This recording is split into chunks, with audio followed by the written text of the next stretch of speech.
victory liner. Yan. So dadalhin natin tong bagahe na to. Yan. So marami-rami siya.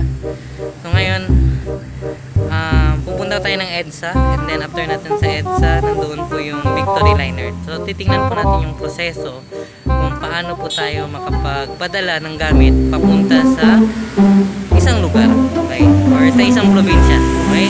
So samahan nyo ako sa aking paglalakbay, and tara na. Hindi na close.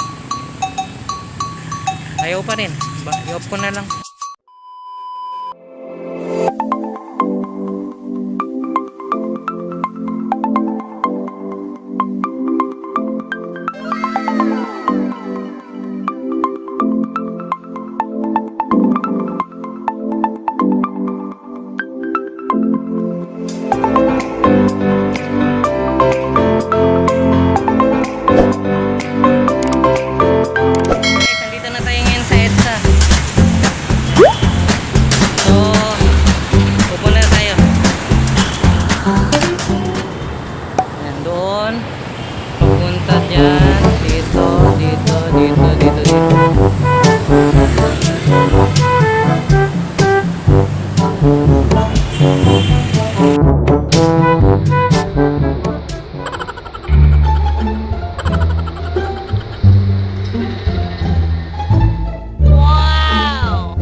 Natin gagawin is mag-fill up ng form ito ng sender and receiver, okay, and then pupunta na po tayo dito sa loob, dyan sa looban, okay, so fill up na tayo.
natin yung bagahe and then palis na tayo. Ganun lang kadali. Ang bilis lang. Okay, so bye-bye.